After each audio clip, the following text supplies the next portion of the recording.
política pública, pero también resguardando y rescatando los intereses reales de los ciudadanos o de la gente común, ¿no? Me refiero a la farmacia popular, ¿no?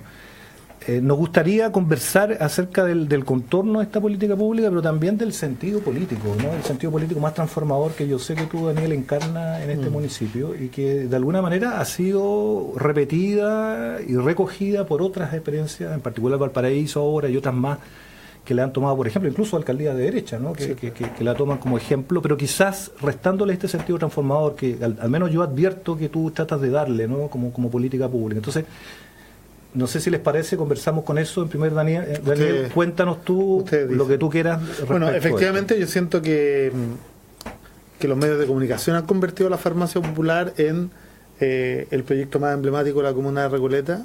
Si alguien me preguntara a mí, hay otros proyectos que yo creo que incluso son mucho más impactantes desde la vida de las personas, que es de donde diseñamos la política en Recoleta. Y pongo el caso fundamentalmente, por ejemplo, de Escuela Abierta.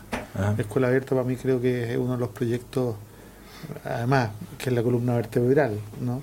Esto de abrir los colegios hasta las 10 de la noche y todo el sábado y todo el domingo, resolviendo un problema de infraestructura, sobre todo de la juventud, que hoy día tiene a 65.000 personas ocupando los colegios después de las horas de clase, con este concepto que es muy contemporáneo en la arquitectura universal, que es la de la promiscuidad funcional, que permite vincular la prestación de los servicios respecto del tema de la infraestructura, que es algo que en nuestro país no hemos logrado superar. O sea, nuestro país todavía, cuando discute más deporte, construimos estadios y después los estadios se ocupan 10 veces al año, ¿no? O discutimos más cultura y construimos efectivamente centros culturales que después no hay plata para ponerlos a funcionar, o discutimos más salud y estamos discutiendo 20 hospitales que además tienen una concepción del funcionamiento de la ciudad que es tremendamente conservador y neoliberal, porque se basa todo en la construcción de economías de escala que hagan, entre comillas,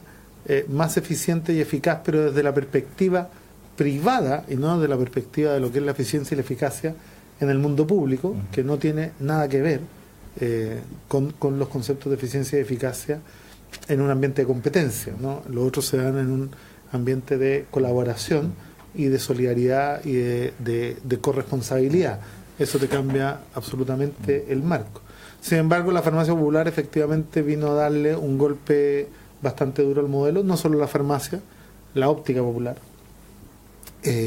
la veterinaria popular, pues son varios proyectos que tienen el mismo concepto, ¿no? Y que finalmente empiezan y permiten varias cosas. Primero, discutir efectivamente si los gobiernos locales tienen derecho o no a intervenir en el ámbito económico, que entre comillas se supone que la arquitectura institucional de la dictadura cívico-militar fue hecha para que no lo pudiéramos hacer, ¿no? Pero con un poco de imaginación y con un poco de yo te diría que de audacia política, uno logra en este modelo las brechas para poder entrar y poder además instalar un enfoque de derechos sociales en términos de cómo se hace gestión y cómo el Estado, y cuál es el rol que el Estado debe jugar en los próximos años, ¿no? Yo creo que hoy día puedo decir con bastante orgullo que el proyecto de la farmacia popular hizo que todos los municipios en Chile cambiaran el switch y que una cantidad tremenda de alcaldes empezaran a querer innovar en diversas materias, y hoy día tenemos una realidad distinta, que empieza a ser distinta en los gobiernos locales, pero que lamentablemente no puede ser acompañada, o sea, tiene que ser acompañada de una transformación legal bastante potente si queremos desarrollarla. O sea, de partida en nuestro país no todos los ciudadanos somos iguales ante la ley, porque la ley que establece el funcionamiento de los gobiernos locales permite que, por ejemplo, Las Condes tenga 1.300.000 pesos por habitante al año, Providencia, donde estamos acá, tenga 800.000 pesos por habitante al año, y Recoleta tenga 135.000 pesos por habitante al año. Entonces claramente no somos iguales ante la ley, porque tenemos valores diferenciados, y hay comunas del norte de Chile o del sur de nuestro país, incluso de la región metropolitana como Puente Alto, en donde el valor, y esto lo digo en términos irónicos, ¿no?, de un ciudadano no llega a 90.000 pesos cuando en otras comunas valen mucho más. Por lo tanto, son temas que tenemos que abordar si es que de verdad queremos avanzar en materia de equidad y de justicia social en nuestro país. Daniel, en ese sentido, entendiendo justamente esto último de que tú hablas de la necesaria transformación, tú hablas de lo legal, digamos, que tiene que ver con esto que sea de la arquitectura institucional, y atendiendo al sentido quizás más político de un proyecto como el de la farmacia popular o como el de escuela abierta, o incluso el último conflicto que han tenido ustedes y que han salido ganando a las empresas de parquímetros, claro. ¿Cómo tú eso, en un sentido más global de la política, qué función está cumpliendo o qué rol crees que está cumpliendo, toda vez que se trata de un municipio, digamos, con todas las limitaciones que eso tiene en lo que acabas de describir, digamos, en gobiernos locales que son muy limitados? Nosotros estamos muy conscientes de que desde el gobierno local, en este sistema, no vamos a construir ni el socialismo ni el comunismo. Tampoco a tanto. Sí, claro, ¿no? Sin embargo, creemos que el rol de la izquierda en los gobiernos locales tiene relación con el cambio de la subjetividad, ¿no? Porque acá muchos hablan del proceso transformador y siempre ponemos sobre la mesa, sobre todo en la izquierda, los factores objetivos y los factores subjetivos. Pero pocas veces ponemos sobre la mesa la fuerza propia, que es un factor determinante también como variable. O sea, es bastante distinto discutir política de alianzas, discutir proceso de transformación, discutir lo que sea, si uno pesa el 1%, el 5%, el 10% o el 20%. Y por lo tanto, lo que pretende esta utilización de todas las brechas que hay en el modelo, porque el modelo tiene que vestirse de democrático para poder funcionar, y por lo tanto en este vestirse democrático va dejando algunos espacios por donde uno puede entrar, y lo que genera es que te abre la posibilidad de dar la batalla ideológica. ¿Cómo? Sabemos que la gente hoy día está en una situación de desconfianza inconsciente en todo lo que provenga de la política, y esto la verdad que es bastante más transversal de lo que uno quisiera. Yo no me compro esto de que mira las fuerzas no tradicionales o las fuerzas emergentes, como por ejemplo el Frente Amplio, vayan a poder superar esto ni en una elección, ni en dos, ni en tres, porque es un proceso de acumulación de fuerza y un proceso social de recuperación, ¿cómo decirlo?, de una calidad, ¿no?, y de una conciencia democrática que hoy día todavía está en discusión. Entonces, este conjunto de herramientas te permiten pasar de esa desconfianza inconsciente a un proceso de confianza inconsciente primero, y luego, a partir de un trabajo mucho más político y ideológico, pasar a un proceso de confianza consciente, en un proceso de recuperación primero de confianza, ¿no? Y eso es lo que nos ha permitido. De hecho, por ejemplo, la farmacia popular la inauguramos y nos demoramos 3 meses en llegar a los 1000 inscritos. Y eso que estábamos todos los días en los medios de comunicación y que fue una noticia bomba. 6 meses después inauguramos la óptica popular y en 3 días teníamos 3000 inscritos. O 1000 inscritos, perdón. Y al mes ya teníamos más de 3000. ¿Por qué? Porque la gente en el segundo proceso ya sabía que era cierto, sabía que funcionaba, sabía que efectivamente podía confiar en el municipio, cosa que no pasaba antes. Lo mismo pasó con la escuela abierta. Partimos con una meta de 5000 personas que ocuparan los colegios en las tardes el primer año, llegamos a 17000, el segundo fueron 35.000, el tercero 47.000, y el último, antes de las elecciones, ya teníamos 65.000 personas, porque vas además con un mensaje claro. En este necesario tránsito del Estado entendido como instrumento de dominación de clase al Estado como ente director de la sociedad, nosotros fuimos a decirle a la gente: ustedes son el Estado, por lo tanto toda la infraestructura del Estado les pertenece, pueden entrar a ella, pueden ocuparla. Otro proyecto emblemático es la salud en los barrios, que es una cuestión potente, porque los viejos nos decían: hoy estamos cansados de levantarnos a las 6 de la mañana para ir al consultorio. Entonces nosotros dijimos: bien, contratamos 4 veces más médicos, no nos cabían en los consultorios. Entonces vamos y modificamos las juntas de vecinos, 24 juntas de vecinos, en los cuales se construyeron box de atención, ¿no?, y se dispusieron equipos móviles de médicos completos, con tecnólogos médicos, con enfermeros o enfermeras, y hoy día el 70% se atiende a no más de 4 cuadras de su casa, disminuyendo además, junto con Escuela Abierta, la cantidad de viajes que se hacen en la ciudad, disminuyendo la huella de carbono, haciendo más completos nuestros barrios, mejorando la calidad de vida, entre comillas, pero además permitiendo que la gente se reconecte con el Estado, sí, ¿no? Y empieza a cambiar la relación con el Estado. Un punto bien breve antes de darle la palabra a Paula. Hay una tensión, no sé si tú logras advertir o suscribe, creo yo, entre este tipo de política pública que tú describes, que es una política pública, si tú quieres, enraizada en la articulación social, ¿no? de los ciudadanos, de los vecinos, y lo que ha sido las políticas públicas que ha implementado, si tú quieres, la mayor parte, o por no decirlo, todos los gobiernos post-transición, ¿no? O post-Pinochet, que son gobiernos que han apostado a políticas públicas más bien de sello tecnocrático. Digamos, todos los partidos que fueron partidarios del modelo. Absolutamente. Porque aquí quiero hacer solo una nota muy pequeña. Esto es un programa del Partido Comunista, el programa de gobierno. Y ¿cómo lo digo?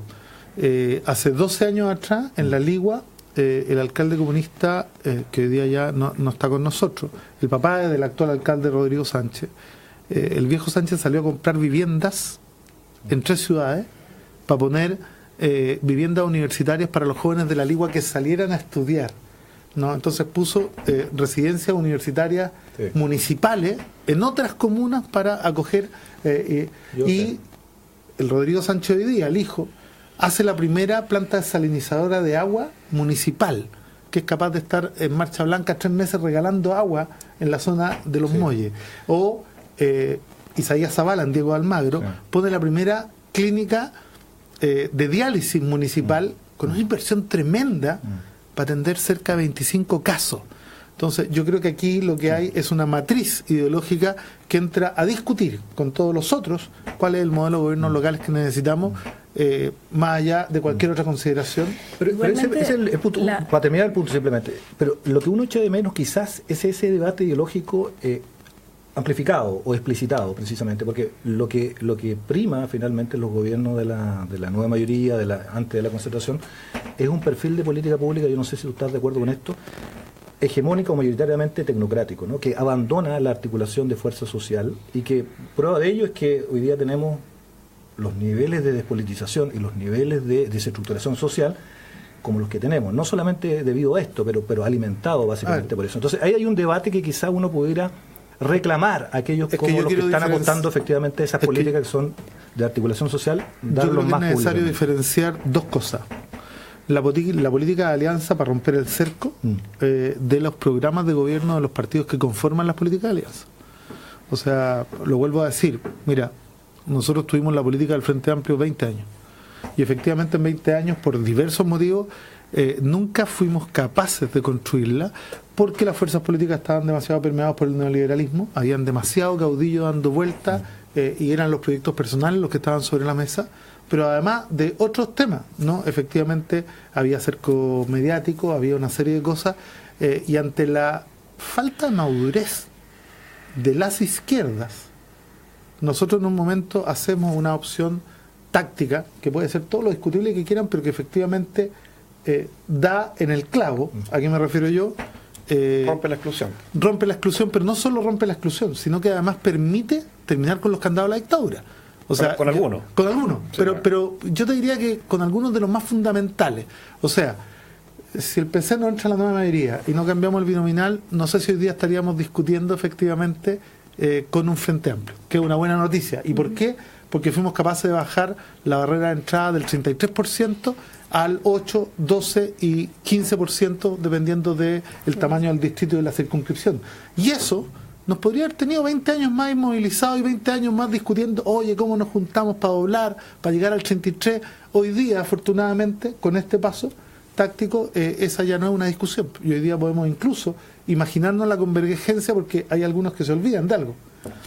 La experiencia traumática de la izquierda chilena en el 73 nos indica que con 1/3 no se gobierna. Salvo que uno quiera plantear un tipo de gobierno que hoy día no está en discusión sobre la mesa, ¿no? Y por lo tanto que necesitamos de una mayoría social amplia para poder gobernar.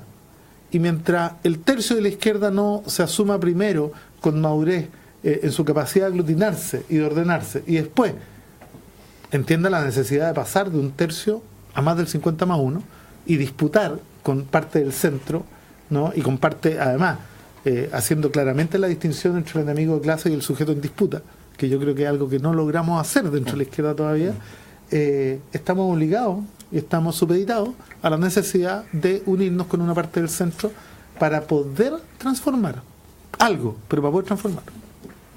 Sí, igualmente lo que iba a decir era que, claro, felicitando y admirando el trabajo con las farmacias populares, finalmente tú ocupas el espacio que te da el municipio y propones esta solución que, por cierto, ha sido muy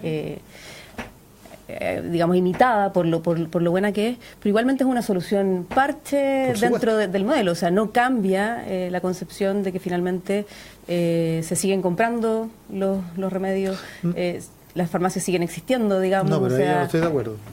Yo creo que esa es una discusión ideológica. ¿Por qué? Porque nosotros estamos en un modelo neoliberal. La diferencia del neoliberalismo con el capitalismo, según sus propios autores, no según la izquierda, es que en el capitalismo el mercado tiene fronteras en las cuales no debe meterse, educación, salud y defensa, según Adam Smith, y en el neoliberalismo, luego de la caída de los socialismos reales, ante la imposibilidad de una alternativa, el capitalismo se reconvierte, se reinventa, diciendo hoy día ya no hay frontera. Entonces, cuando tú a través de una medida de un gobierno local logras ponerle un límite al mercado y decirle, ¿sabe qué? Aquí usted no se va a poder meter, y si nos seguimos desarrollando, porque esto es un proyecto en desarrollo, o sea, hoy día a través de la Asociación Chilena de Farmacia estamos analizando la posibilidad de importar, de patentar remedios y además de poder tener una alianza estratégica con algún productor que nos permita producir remedios. Eso es cambiar el modelo. Eso sí. Eso es cambiar el modelo. Claro. Y cuando tú... O sea, concebir las farmacias no como un negocio. Porque siguen siendo, digamos, otras. Digamos, es que las farmacias populares no lo son. No, pues coexisten con estas otras, digamos. Bueno, pero ese es un cambio al modelo. ¿Por qué? Y esto yo creo que le podría haber pasado a cualquiera. Aquí es lo que tú dijiste, tú pusiste la palabra en mi boca cuando me faltaba, audacia. Si cualquier alcalde de Chile hubiera ido donde su director de control y le hubiera dicho, oye, ¿podemos vender remedios? No, está prohibido. ¿Cómo está prohibido? Sí, porque las municipalidades no pueden entrar en actos de comercio. A ver, traigan el Código de Comercio. ¿Cómo se define el acto de comercio? Sí, claro. Fijación de precio, acto de compra-venta. Bueno, y si no fijamos precio, ¿y cómo no vamos a fijar precio? Compramos un precio y vendemos al mismo precio y nosotros asumimos todos los costos operacionales. Eso es un golpe al modelo y es cambiar el modelo también. Ahora, yo creo que ahí lo interesante tiene que ver con que quizás lo que plantea, o sea, yo creo que hay dos cuestiones y que yo creo que son finalmente la discusión, a mi parecer, más relevante que se puede dar entre el PC, por ejemplo, y el Frente Amplio, algunos sectores del Frente Amplio, que tiene que ver con dos cosas. Primero, con efectivamente esta tesis que incluso otras organizaciones del Frente Amplio la compartimos, que tiene que ver con la necesidad de romper aquellos candados, cerrojos institucionales en el fondo que hacen que, por ejemplo, el año 2011, con todo el país apoyando la educación gratuita y con un Piñera muy bajo en la encuesta, no cambie nada, salvo la tasa de interés, qué sé yo, me refiero en lo objetivo, en lo concreto. Sí. Por un lado eso, efectivamente romper esos cerrojos que los quórum supramayoritarios, el Tribunal Constitucional, bueno, y otras cuestiones de orden más práctico, como las AFP, la reforma laboral, por decir algo así. Y efectivamente como un programa de carácter progresista, porque no, como tú dijiste, no ir más allá en este momento, por lo menos nadie lo está pensando así, como hay un espacio donde efectivamente debería haber un encuentro. Debería haber un encuentro programático en ciertas líneas de ruptura democrática, finalmente. O sea, utilizando, como tú bien dijiste, las mismas herramientas que este sistema sumamente hermético te entrega.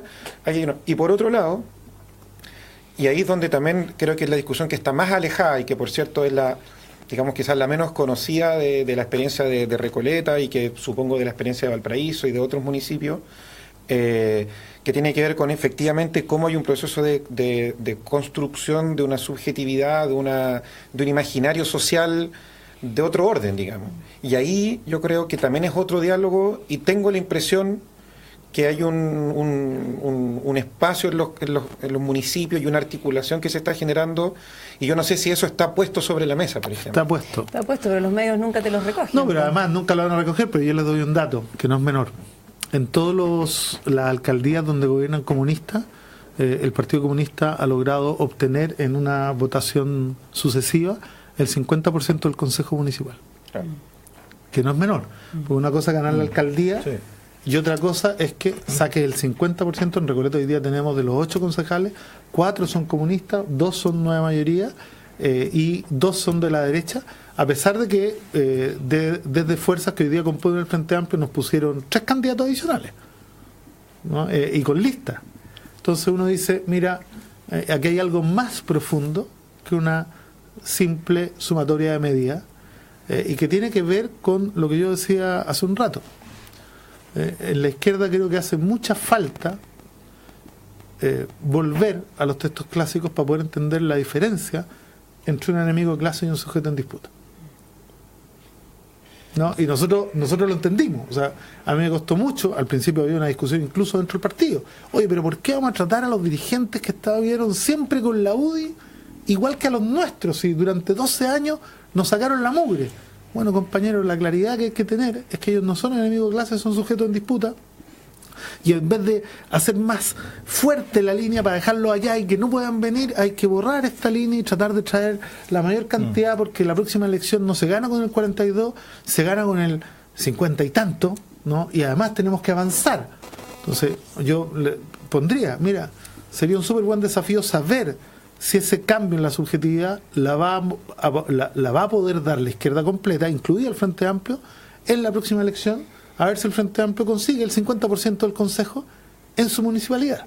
Porque eso va a hablar de un cambio subjetivo mucho mayor, ¿no?, que el solo hecho de poder y de lograr administrar una municipalidad con determinados cambios o copamientos de algunas brechas que el modelo te permite. Vamos a hacer un pequeño alto, Daniel, y vamos a volver a estos debates y vamos a entrar de lleno a la contingencia política. Así que un breve alto y estamos de vuelta.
Volvemos nuevamente en este segundo bloque de Cero a la Izquierda y entramos de lleno a los debates más sustantivos y también más contingentes.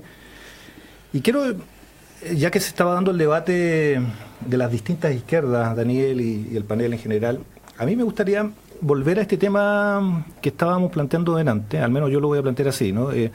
Porque efectivamente hay una idea que es de Fernando Hacha, hay que reconocerlo, que lo planteó incluso en este mismo panel, cuando Fernando dice que lo que hay que levantar hoy día es la posibilidad de un partido de los cambios, en alusión a esta idea del partido, el partido del orden, ¿no?, que existía a lo largo de la concertación en ese momento y en parte de la nueva mayoría, ¿no?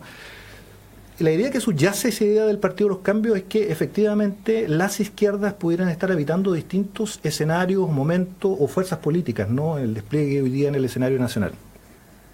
A mí me parece una idea interesante, pero sin embargo yo creo que es una idea que se queda corta si uno no le agrega este elemento que hablábamos delante de poder desatar los candados, no solamente institucionales, sino societales, ¿no?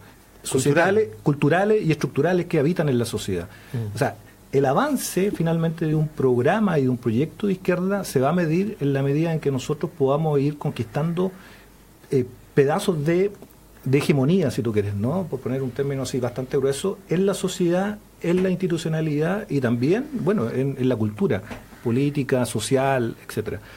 Entonces, el desafío yo creo que va a estar puesto evidentemente también en la articulación política, en la eventual articulación política de una confluencia, ¿no? Que probablemente no se va a dar en este escenario actual porque sabemos que el PC está en la nueva mayoría, el Frente Amplio está disputando la emergencia como fuerza política, pero sí se va a dar, creo yo, en la medida en que estas izquierdas, que sin lugar a duda habitan distintos escenarios políticos, logren confluir en un acuerdo programático, pero también ideológico de lo que es posible y lo que se debe hacer hoy día en la sociedad chilena actual, ¿no?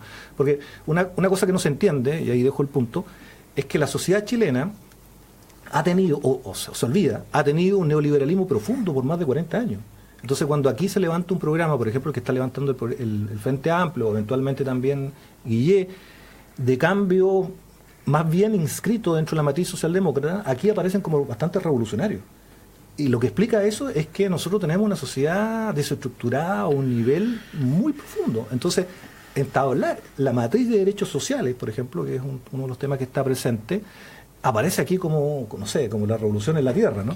Entonces, mi punto, que lo dejo acá a la discusión de quien quiera tomarlo, es que cuando hablamos de confluencias de izquierda, no hay que hablarlo simplemente de confluencia a nivel de superestructura o de acuerdos políticos populares como habitualmente estamos acostumbrados, sino que hay que medirlo en función de un programa que sea consistente en hacer retroceder el neoliberalismo, digamos, ¿no? Que es la primera barrera que yo creo que, o el primer objetivo, marco que hay que fijarse si uno efectivamente quiere hablar de cambios profundos en la sociedad chilena. Claro, ahí la dificultad está precisamente en lo que tú estás diciendo, o sea, está demasiado naturalizado el neoliberalismo en nuestras vidas, pues, o sea, la pega de la dictadura cívico-militar fue muy bien hecha, o sea, nos tienen a todos convencidos que esta es la única manera de vivir, por lo tanto, ahí evidentemente coincido con lo que ya también se dijo, o sea, no es solo ir a buscar los votos para el 50% más uno, digamos, sino que también hay que sumar, en el fondo, voluntades que entiendan que y que manifiesten el deseo de trabajar por, en el fondo, un modelo diferente. O sea, hay otras formas de vivir, hay otros países que viven de otra manera. Y a nosotros nos tienen convencidos de que esto es lo que naturalmente tiene que ser. Sí, y ahí te lo pregunto a ti porque tú eres una dirigente entrante, digamos. Asumieron hace muy poquito en RD y RD es, digamos, el partido más grande del Frente Amplio y tiene una importancia significativa con el diputado, etcétera. Lo que comentaba un poco Ricardo y también Daniel, ¿cómo ustedes como partido, como directiva entrante, digamos, cómo proyectan la posibilidad en los niveles que hayan, digamos, de convergencia o de confluencia de tipo político o programático o qué sé yo, por ejemplo con el Partido Comunista, con la bancada, qué sé yo? O sea, por ahora estamos en veredas distintas, pues eso está más que claro. Yo celebro evidentemente no sé, tu optimismo respecto de y que supongo que eso fue lo que los animó en el fondo, obviamente, de ver en esta posibilidad de la nueva mayoría de ser una fuerza transformadora, evidentemente. Pero para nosotros la nueva mayoría fracasó hace mucho rato, mucho antes en el fondo que Goitz decidiera ir sola o que ahora vayan en listas separadas, digamos. Para nosotros el proyecto político de la nueva mayoría fracasa desde el momento en el que finalmente los Gutenberg Martínez, los Saldívar y todas las fuerzas conservadoras se imponen sobre las que iban a ser más progresistas allá adentro. Entonces,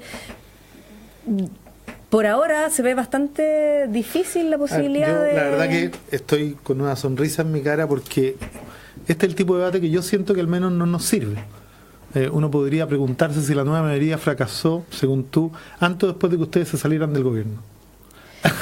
Porque, ¿sabéis cuál es el tema? Que sí, pero es que nosotros nunca estuvimos en el gobierno. Discúlpame.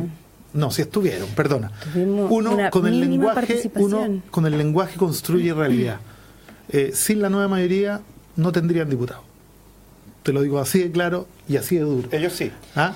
Ellos sí. Ellos sí, está bien. O sea, Gabriel pero efectivamente, Magallanes. Pero efectivamente, efectivamente, yo siento que hay un lenguaje que crea realidad que nos aleja de la posibilidad de confluir en el futuro. ¿Por qué? Vuelvo a ponerlo sobre la mesa. Yo soy un marxista-leninista, por lo tanto me permitirán que exponga que si uno lee el manifiesto, Marx en un minuto dice: el mundo avanza hacia la conformación de dos grandes clases, la de los propietarios y la de los no propietarios, ¿no?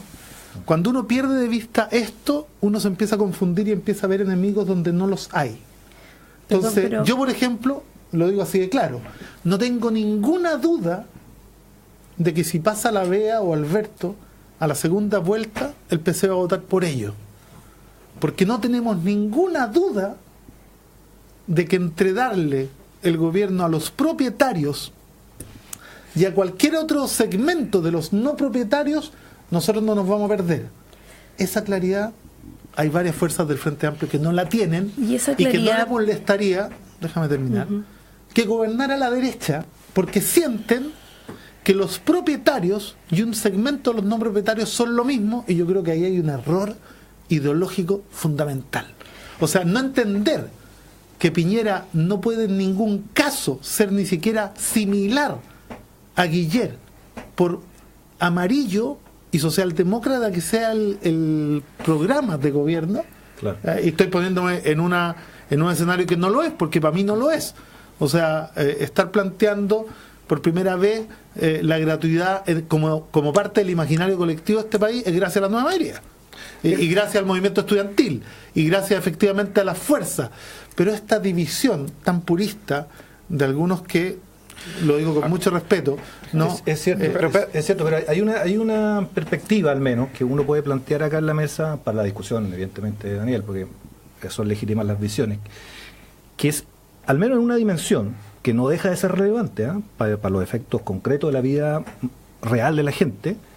La nueva mayoría, o sectores de la nueva mayoría, lo que hemos llamado, o de la concertación y que habita la nueva mayoría, lo que se ha llamado el Partido del Orden, han defendido intereses, política, programas muy en consonancia con la derecha política chilena. O sea, a ver, disculpen, yo entiendo que el Frente Amplio tiene a los liberales adentro y no están muy comprometidos con posiciones muy de izquierda. Sí, pero yo me refiero... A mí lo que me interesa en realidad, más que empezar a competir y quién tiene la razón o quién no, yo pienso, yo lo que sí es que así como tú dices que el lenguaje de la realidad, el PC no estaba en la nueva mayoría hasta hace muy poco, digamos, porque también hacían una división y por algo durante más de 20 años se mantuvieron fuera intentando. Está bien, te estoy diciendo de que en el fondo la opción que ustedes tuvieron, me imagino que es tan legítima como la que tienen ahora. Por supuesto. ¿Te fijas? Pero además, ahora, yo creo la quiero explicar y la quiero recordar.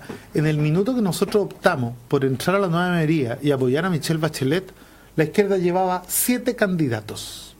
Ustedes comprenderán que con ese nivel de madurez y de convergencia de las fuerzas que hoy día comprenden el Frente Amplio, no había ninguna posibilidad de llegar a ninguna parte, y hoy día los cambios que generó la nueva mayoría a través del cambio del binominal permiten que esa convergencia tenga un futuro mucho más promisorio. De acuerdo. Entonces, yo creo lo que quería plantear es lo siguiente. Yo creo que como dijiste tú en el principio, es una opción táctica legítima a todas luces y, por cierto, muy efectiva. Rompieron la exclusión, integran un gobierno, pueden ser parte de él. No, yo soy más duro. Sin nueva mayoría no habría farmacia popular y óptica popular. Sin duda. No, sin duda. Y es más, capaz que sin Daniel Jadwe uno puede ser algo más duro, pero lo importante es otra cosa. Primero, yo creo que entendiendo y asumiendo esa distinción que tampoco, o sea, Marx y otros lo pusieron así, yo creo que el problema, digamos, donde esto se complejiza y deja de ser tan esquemático, no obstante, insisto, la alternativa táctica es legítima, es que la nueva mayoría no expresa precisamente a los no propietarios. Entonces, ahí hay un problema que te hace más compleja esa decisión, porque efectivamente, y esto lo sabemos muy bien desde el año... pero hoy día yo creo que... Ahora, yo no estoy diciendo... en ningún caso estoy diciendo que la nueva mayoría y la derecha saben lo mismo, porque eso sería un absurdo. Lo que sí estoy diciendo, y esto yo creo que tú vas a estar de acuerdo, es que acá hay un orden neoliberal que fue alimentado, sofisticado, por sectores de la concertación también. Por supuesto. Que siguen teniendo espacios de poder muy fuertes dentro de la coalición. Y nosotros fuimos muy críticos de esos sectores. Sin duda. Y somos muy críticos Perfecto. de esos sectores. ¿Y sabes qué? El PC ingresó a la nueva mayoría a plena conciencia de que iba a ser un gobierno en disputa, un programa en disputa, pero que era la única alternativa para poder avanzar y romper con algunos de los candados de la institucionalidad. Y déjame decirte que hasta el día de hoy estamos tremendamente satisfechos, orgullosos y contentos del paso que dimos y de lo que hemos logrado, a pesar de lo poco que para algunos pueda parecer. Pero efectivamente habernos quedado en el inmovilismo del binominal sin jamás poder llegar a romper ninguna exclusión. Pero hay dos roturas importantes. Porque que la se han otra hecho. alternativa es la revolución armada. No, pero seamos, hay dos roturas que se han hecho al margen de la nueva mayoría y de la concertación. Hay que reconocerlas también, yo creo, ¿no? En primer lugar, Gabriel Boric, que rompió el binominal, y que la importancia de Gabriel Boric hay que reconocerla, ha sido significativa, porque Sin siendo duda. solo ha levantado un discurso, una posición política. Y el otro es Jorge Char, que también instala una farmacia popular, siguiendo el esquema, hay que reconocerlo, de ustedes, pero no gracias a la nueva mayoría, sino que No, gracias a la nueva mayoría. No, te lo digo. No, lo estoy diciendo en forma. Espérate, lo estoy diciendo en Yo forma sé, irónica. yo Lo sé. estoy diciendo en forma irónica. Yo sé, pero voy a hacer una o sea, brutalidad que no debería hacerla, pero la voy a hacer. Dale. Si la nueva mayoría no pone a DJ Méndez de candidato. Bueno. No, pero lo que te quiero decir, mira, el debate de las izquierdas, para hacerlo serio, hay que reconocer los esfuerzos de puja finalmente, porque son esfuerzos de puja, ¿no? Pero por supuesto. Que han hecho distintas expresiones de la izquierda. Entonces, el escenario que tú recreas de los 7 candidatos, cuando el PC da ese paso, ya no existe más. Hoy día existe un frente amplio que está pujando nuevamente por convertirse en una alternativa seria, con una candidata creíble, con un trabajo desplegado que probablemente, es cierto, no tenga los resultados que algunos dicen a corto plazo, pero que abre un escenario de confluencia que hay que tomarse en serio. Pero nosotros nos lo hemos tomado en serio siempre. Sí, además, a ver, mira, yo no he visto a ningún militante comunista criticando el surgimiento del Frente Amplio. No, yo sí un montón, pero da lo mismo. No, criticando el surgimiento del Frente Amplio, no. Sí, de todo, pero da lo mismo. Espérate, Si hay de todo. no, criticando y respondiendo algo, esta fue una crítica fraternal que le hice al Jorge. Sí. El Jorge, 3 semanas después de asumir, yo, el mismo día que ganó Jorge, llamé para ponerme a disposición del Frente Amplio. Y te juntaste con Jorge. Y me junté, pero el primer día de las elecciones. Sí. Y poco tiempo después lo llamé y le dije, Jorge, tuviste una entrevista 2 páginas en la tercera. Todo crítica al PC, ni una mención a la UDI. Yo creo que estamos equivocando al enemigo. Porque la verdad es que nosotros en el Frente Amplio no vemos enemigos. Vemos efectivamente 2 caminos que no tenemos duda que van a confluir tarde o temprano, pero miramos con determinada suspicacia que la cultura profundamente anticomunista de algunos de los que pertenecen y que conforman el Frente Amplio vayan a dificultar eso. O sea, créeme que a mí me llamó mucho la atención, el otro día lo dije también, me preguntaron por el PRO. Yo dije, mira, yo me imagino al PRO en una confluencia, pero no al marco. Mira qué duro. ¿Qué es lo que le dijo el Frente Amplio al PRO? Pero claro, o sea, con el PRO a donde quieran. Pero con Meo, con todo lo que ha hecho y con cómo ha actuado, yo todavía no le creo el aprendizaje que dice tener, porque uno no es lo que dice, uno es lo que hace. Y cuando a mí las fuerzas del Frente Amplio me ponen 2 candidatos en Recoleta en las últimas elecciones, después de haber hecho la farmacia, la óptica popular, escuela abierta, la licencia de conducir para los cuartos medios, cogobierno estudiantil y docente en los colegios y una serie de otras medidas, yo digo, ¿en qué está pensando? Claro. Vamos a dar la palabra aquí, pero una precisión. El Frente Amplio no. Eran fuerzas que luego confluyeron en el Frente Amplio, pero no existía todavía el Frente Amplio en la municipalidad anterior. Sí. Pero estaban en conversaciones ya cerradas. Sí, yo sé. Sí, bueno, son años de tratar de poner en común lo que más nos une y pasar un poco. Pero era una conversación tan mala que fueron 2, por último hubiera sido 1 para matar la fuerza. Claro. No, que ese argumento se podría plantear hoy día y lo pueden plantear, pero en las parlamentarias, que también hay choques que pudieran haberse evitado, creo yo, no sé. Sí. Bueno, nada. Bueno, te aprovecho de plantear el tema. Espérate, yo quiero hacer una pregunta, y ahí también a los 2, digamos, porque son los más invitados, digamos.